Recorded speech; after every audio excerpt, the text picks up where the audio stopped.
देखिए, रेल ठेके पर, तेल ठेके पर, सेना भी ठेके पर, अग्निवीर जैसी, उसके बाद अब पुलिस भर्ती भी ठेके पर। अब सरकार को भी ठेके पर ही दे दो मोदी जी, योगी जी, अडानी जी को दे दो, सीधा सीधा सा काम खत्म हो। क्या ये सरकार सरकारी नौकरी बिल्कुल नहीं दे सकती है? सारी चीजें संविदा पर रखेगी, सारी चीज ठेके पे रखेगी, सब जगह पर ठेका ही सिस्टम करेगी, और जहां पर भर्ती करनी होगी वहां पर पेपर लीक करा देगी।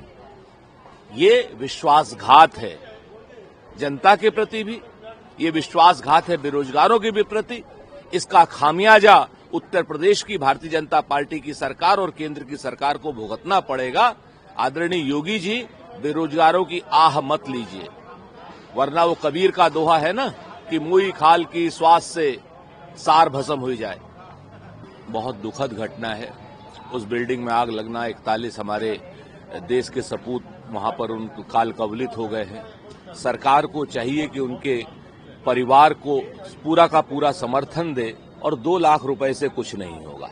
वो मजदूर थे, देश के लिए वहां पर काम कर रहे थे, देश को विदेशी मुद्रा भेजते थे, देश में विदेशी मुद्रा के भंडार करने में अपना सहयोग करते थे।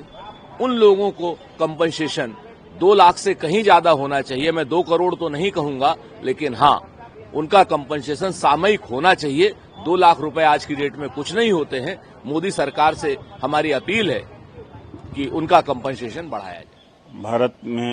भारत की बेरोजगारी, गरीबी का फायदा गल्फ कंट्री में जो बिजनेसमैन हैं या ठेकेदार हैं, सरकार उठाते हैं, और 50 की डिग्री में, 45 की डिग्री में मजदूरों से काम कराते हैं, झुलस जाते हैं।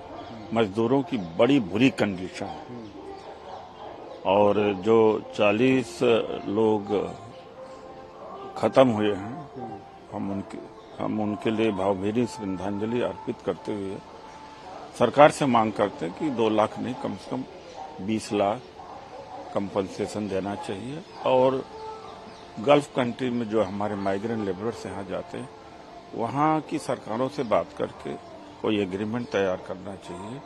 उनके पासपोर्ट रख लेते हैं और इतने हार्ड सन में काम कराते हैं, बैड कंडीशन में। इसका कहीं न कहीं अंत होना चाहिए।